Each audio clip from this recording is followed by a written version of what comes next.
Hay más para saber en el tema político y legislativo. Plano Legislativo. Ya estamos de vuelta.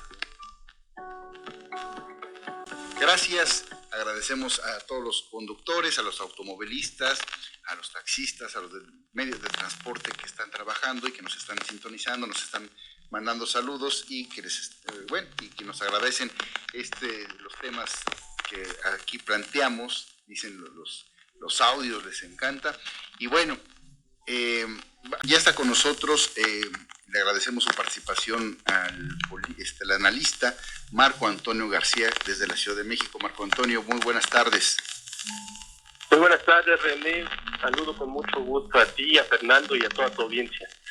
¿Qué tema nos pones hoy? Pues mira, creo que podemos aprovechar este audio como la excusa perfecta para platicar sobre todo lo que está pasando en la arena parlamentaria en este momento, ¿no? Creo que todo lo que ha ocurrido recientemente con la discusión sobre la Guardia Nacional, con las discusiones al interior de los grupos, de los partidos, de las coaliciones, están enmarcados en un contexto de mucha polarización por varias cosas que de pronto obviamos y que no deberíamos de obviar tanto. Por ejemplo, no podemos dejar de lado que el próximo año van a haber elecciones.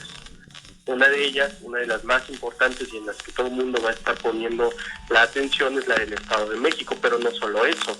Está el adelanto de la sucesión presidencial, pero sobre todo una cosa que a veces se nos pasa de largo, y es el tema de la negociación del presupuesto. Una vez que se hace la presentación del paquete económico, particularmente en el primer periodo legislativo de cada año legislativo, valga la redundancia, cada una de las discusiones parlamentarias tiene como fondo el tema de la negociación del presupuesto, ¿no? Sí, efectivamente. Fer. Querido amigo, pues sí, precisamente, tiene mucho que ver el hecho, lo que escuchábamos ahorita, por ejemplo, del diputado Santiago Torreblanca, parte de lo que te decía la semana pasada, que son finos las y los legisladores de nuestro país, no solo los federales, también los locales, en todos los estados y en todos los partidos se dan muchos ejemplos de estos. Sí, efectivamente. Oye, Marco, ¿cómo ves tú, en tu punto de vista, en un análisis político contextual, lo de Alejandro Moreno Cárdenas? Porque aquí lo anunciamos que tenemos fuentes dignas de que está negociada su salida, pero pues a lo que hemos visto en el escenario se complica. No sé, al menos les comentaba el cronista parlamentario Fernando Moctezuma hace unos momentos, de que bueno, pues sí está pactada la salida, pero pues en el Senado no cuentan con los votos suficientes para que pase esta iniciativa de ampliar el plazo de las Fuerzas Armadas de la Guardia Nacional en territorio mexicano. Justo, creo que la permanencia del presidente del PRI cada vez se complica más. Desde luego, desde el inicio de sus gestiones hubieron resistencias al interior del propio partido. Es sabido por todo el mundo que el PRI del Senado no es el mismo PRI de la Cámara de Diputados, como ocurre con muchos de los partidos, ¿no? En realidad, el Morena del Senado tampoco es el Morena de la Cámara de Diputados, pero con el PRI está todavía más marcado. Esta división, no consentimiento de lo que está pasando en la Cámara de Diputados, que vamos a ver cómo ocurre la votación en el Senado, creo que sí son temas importantes, pero también me parece que de pronto son parte de este humo que no nos deja distinguir claramente de la discusión política de la discusión jurídica. A ver, los congresos, claro que hacen leyes, está bien, es una de sus funciones más visibles. Sin embargo, habemos quienes sostenemos que no es la función principal de los parlamentos. La función principal de un congreso tiene que ser ejercer contrapeso al Poder Ejecutivo y también al Poder Judicial. Entonces, esto que sucede de pronto, si me permiten llamarlo así, este ruido parlamentario que es muy vistoso, que es muy atractivo, que desde luego viste las discusiones parlamentarias, no nos deja ver el fondo de las discusiones. Por ejemplo, a la mitad del sexenio, el presidente López Obrador anunció que iba por 3 grandes reformas, ¿no? La reforma energética, la reforma para adscribir la Guardia Nacional a la Sedena y la última, que era la reforma electoral. Bueno, Yo recuerdo que cuando se hizo ese anuncio, muchas de las opiniones políticas confiadas afirmaban categóricamente que iba a ser imposible que pasaran esas reformas. ¿Por qué? Pues porque requerían reformas constitucionales que ameritaban una mayoría calificada, que Morena y sus aliados no sumaban. Sin embargo, hoy día, en lo sustancial, 2 de esas 3 reformas ya fueron aprobadas. Falta una, que es la reforma electoral. Pero eso es justo a lo que me gustaría llamar la atención, a que de pronto,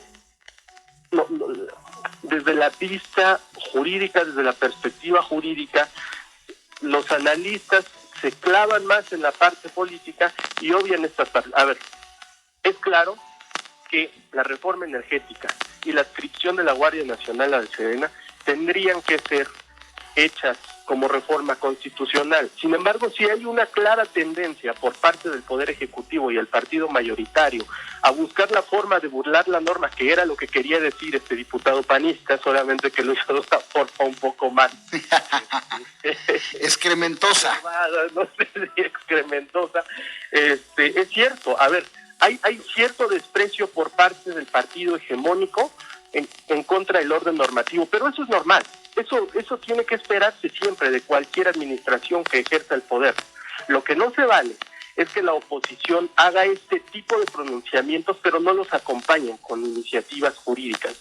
Hablo de acciones de inconstitucionalidad, de controversias constitucionales, que por ejemplo ya se anunció que se presentaron. Yo recuerdo que Fer entrevistó al senador Mancera hace relativamente poco tiempo, donde anunciaban que iban a hacer una acción de inconstitucionalidad en contra del tema de la Guardia Nacional, ¿no? Sí, que tienen 30 días hábiles, fue lo que comentó Mancera, ¿verdad, Fer? Exactamente, y justo esta técnica jurídica y técnica parlamentaria es muy interesante, teniendo en cuenta que nos escuchan estudiantes de Derecho. Es muy interesante ver cómo, pues a lo mejor sí hacen lo que Torreblanca dijo con la Constitución, pero si lo hacen es porque se puede y porque existen esos vicios y esos vacíos legales y jurídicos, porque recordemos que si bien ya se aprobaron estas reformas, no fueron reformas constitucionales porque no tenían la mayoría calificada. También cabe recordar que el PRI en la Cámara de Diputados ya adelantó que no acompañarán ni la reforma electoral ni el presupuesto de egresos para el año entrante. Y sí, es muy interesante revisar estas, es la técnica y la metodología en la que se han basado para poder cumplirle al Ejecutivo Federal pues todos sus designios.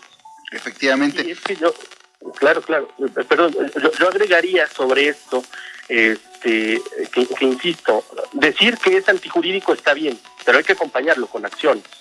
Pero, ¿qué pasa cuando esas acciones también están viciadas incluso por la relación de amistad, vamos a decirlo en el plano más políticamente correcto, que hay entre el presidente del Ejecutivo y el presidente del Poder Judicial, de la Suprema Corte de Justicia? A ver, cualquier persona que esté estudiando Derecho o que tenga cierto conocimiento jurídico debería de saber que no debe haber ningún problema, absolutamente ninguno, para que la Corte tirara la reforma energética y el tema de la Guardia Nacional por ser abiertamente inconstitucionales. Vaya, debería de ser un mero trámite. Pero ¿por qué no tenemos la certeza hoy día de que vaya a ser así? ¿Por qué estamos a la expectativa? ¿Por qué estamos nerviosos? Nosotros, como público en general, se vale que lo estemos. Pero lo que no se vale es que la oposición también esté en la misma posición, en vez de ir robusteciendo sus argumentos jurídicos para que cuando se den estas batallas en el Poder Judicial tengan más elementos para ganarlas, acotar la maniobra política que pueda tener cada uno de los integrantes de la Corte, que desde luego siempre van a estar sometidos a presiones, y si no, veamos la iniciativa que se presentó en la semana pasada para debilitar al Poder Judicial, pero bueno, pues eso es un tanto accesorio, diría yo, pero vaya, más que preocuparme, que llamarme la atención, es hacer una invitación a los integrantes de la oposición a que esos dichos que dicen tan enérgicamente los acompañen con acciones jurídicas, porque si no, este desprecio por la norma va a seguir abiertamente, pero no solamente a sus ojos, sino también con su complicidad. La omisión es otra forma de complicidad. Efectivamente, Marco. René, Marcos, si me permiten, les adelanto, el próximo lunes les voy a compartir una entrevista que le hice esta semana a la diputada Reina Celeste Asencio, ella es de Morena, quien presentó la iniciativa para prácticamente debilitar al Poder Judicial, a la Suprema Corte de Justicia de la Nación, y para que no pueda determinar que algo es inconstitucional. Por supuesto, yo veo que no van a acompañar esta iniciativa, pero sabiendo cómo es, digamos, nuestros legisladores, pues podríamos llevarnos una sorpresa, y lo que dice Marco es muy, muy cierto, que la oposición debe ya ponerse a trabajar en lo jurídico, no solo en lo político, que está muy bien y lo hacen relativamente bien, me parece, pero se debe ya tener esos argumentos y digamos, armar el caso, ¿no? Efectivamente. Y bueno, para todas las 4 escuelas de Derecho que nos están escuchando, sintonizando, agradecemos a los docentes. Marco Antonio García es un analista político y bueno, en este marco de los festejos patrios, ayer publicó en su cuenta de Twitter que hace 212 años Hidalgo sí gritó, pero no por la independencia, fue Morelos. Dice que Porfirio Díaz no estableció la fecha del festejo, que fue Morelos. El padre de la patria no es Hidalgo, es Iturbide, pero nunca como hoy se siente genuinamente el orgullo mexicano de Viva México. Un buen dato, Marco Antonio. Sí, muchas gracias. Estos son temas que de pronto pasan desapercibidos, pero para una persona que está involucrada en las cuestiones jurídicas, pues es importante estar al pendiente, ¿no? Más allá de la frase de que hay que estudiar historia porque el pueblo que no la conoce está condenado a repetirla, yo agregaría que sí da cierto criterio jurídico, ¿no? El hecho de saber distinguir justamente, el fondo del tuit es más o menos lo que acabo de tratar de decir en la arena legislativa actual, que es: no nos vayamos con la forma y busquemos el fondo. Cuando Hidalgo hizo este levantamiento no era para buscar la independencia, incluso proclamó viva Fernando VII, viva el rey de España. Sin embargo, Morelos, que ya tenía una visión más jurídica de las cosas, dijo: no, ¿saben qué? Hay que buscar la independencia. Incluso él ya tenía este sentimiento patrio antes de que naciera la patria misma, y dijo en los sentimientos de la nación de 1813 que se festeje cada 15 de septiembre, y desde entonces fue así, no hasta 1910 como algunos sostienen que Porfirio Díaz lo hizo para que coincidiera con la fecha de su cumpleaños. Eso no es así, prácticamente 100 años antes ya se venía festejando el 15 de septiembre, y bueno, es eso, ¿no? Perfecto. Más allá de lo visible. Excelente. Tus redes sociales, Marco Antonio García, para que los seguidores te busquen ahí en tus redes sociales. Sí, muchas gracias. Aparezco en Twitter como García Pérez-Bajo. García Pérez-Bajo es mi Twitter y ahí me pueden encontrar, René. Bueno, pues te agradecemos. Nos escuchamos la próxima semana y vamos a un corte promocional y regresamos aquí a Plano Legislativo.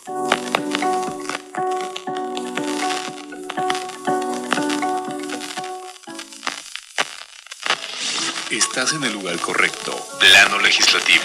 En un momento regresamos.